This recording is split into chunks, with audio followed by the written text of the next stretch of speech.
જયરા જાહિર કે જે જેલમાં હતા, હાલ તેમના જામીન મંજૂર થઈ ગયા હોવાના સમાચારો સામે આવી રહ્યા છે. જામીન મંજૂર થઈ ગયા છે અને સાંજ સુધીમાં જયરા જાહિર જેલ મુક્ત થઈ શકે તેવા પણ સૂત્રો દ્વારા સમાચાર સામે આવી રહ્યા છે. નવનીત બાલદિયાએ એવા નિવેદનો કર્યા હતા કે જયરા જાહિરને જેલમાં વીઆઈપી ટ્રીટમેન્ટ મળે છે, વીઆઈપી સુવિધા મળે છે.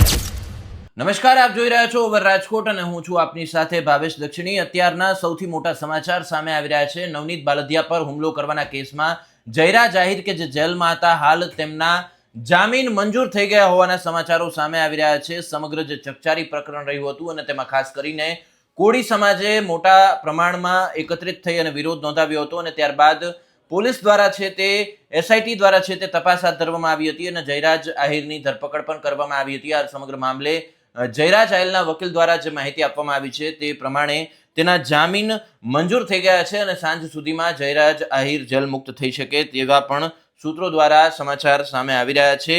વાત કરીએ તો નવનીત બાલદિયા પર હુમલો કરવાના કેસમાં જયરા જાહિર, આ ઉપરાંત નાજુ કામડિયા, કાના ભીખા કામડિયા, સંજય બેચર ચાવડા, દિનેશ ઉર્ફે દાદુ લોમભાઈ સોલંકી અને અજય ઉર્ફે મોટો મંજી ભાલિયાની ગઈકાલે મહુવા કોર્ટમાં સુનાવણી હાથ ધરવામાં આવી હતી. વકીલ મારફત જેલ મુક્ત કરવા માટે બંને પક્ષો દ્વારા લાંબી દલીલો કરવામાં આવી હતી અને આ દલીલોના અંતે છે તે જામીન મંજૂર કરવામાં આવ્યા છે.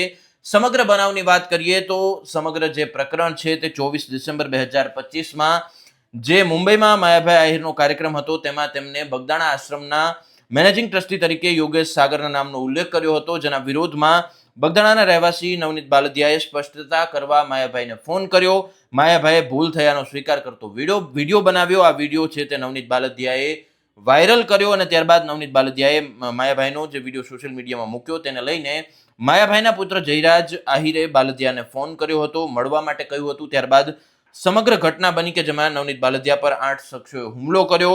ત્યારબાદ એફઆઈઆરમાં છે તે જયરા જાહિરના નામનો ઉલ્લેખ ન કરવામાં આવ્યો અને સમગ્ર મામલો જે છે તે એક વ્યક્તિગત નહીં પરંતુ સમાજનો મુદ્દો બની ગયો. ત્યારબાદ કોળી સમાજના મંત્રીઓ, ધારાસભ્યો, નેતાઓ મેદાને આવ્યા અને શક્તિ પ્રદર્શન કરવામાં આવ્યું, જેને લઈને એસઆઈટીની નિમણૂક પણ સરકાર દ્વારા કરવામાં આવી અને ત્યારબાદ જયરા જાહિર સહિત અનેક જે આરોપીઓ છે તેમની ધરપકડ કરવામાં આવી હતી. અગાઉ વાત કરીએ તો 2 ફેબ્રુઆરીએ મહુવા કોર્ટે 8 આરોપીના જામીન મંજૂર કર્યા હતા, જેમાં ઉત્તમ બાંભણિયા, રાજુ દેવાયત ભમ્મર, આતુ ભમ્મર, વિરેન્દ્ર પરમાર, સતીશ વનાડિયા, ભાવેશ શેલાણા, પંકજ મેર અને વીરુ શેરડા, આટલા લોકોના જે જામીન છે તે અગાઉ 2 ફેબ્રુઆરીએ મંજૂર થઈ ગયા હતા અને હાલ અન્ય જે આરોપીઓ છે તેમના પણ જે જામીન છે તે મંજૂર કરવામાં આવ્યા છે. ઉલ્લેખનીય છે કે જ્યારે જયરા જાહિરની ધરપકડ કરવામાં આવી ત્યારબાદ નવનીત બાલદિયાએ એવા નિવેદનો કર્યા હતા કે જયરા જાહિરને જેલમાં વીઆઈપી ટ્રીટમેન્ટ મળે છે, વીઆઈપી સુવિધા મળે છે, જેલના સીસીટીવી ચેક થવા જોઈએ. આ પ્રકારની માગણી પણ તેમના દ્વારા કરવામાં આવી હતી. પરંતુ હાલ અત્યાર સુધીના સૌથી મોટા સમાચાર, હેડલાઇન એ ચોક્કસ કહી શકાય કે આ ચકચારી કેસમાં જયરા જાહિરને અત્યારે જામીન આપવામાં આવ્યા છે. નમસ્કાર.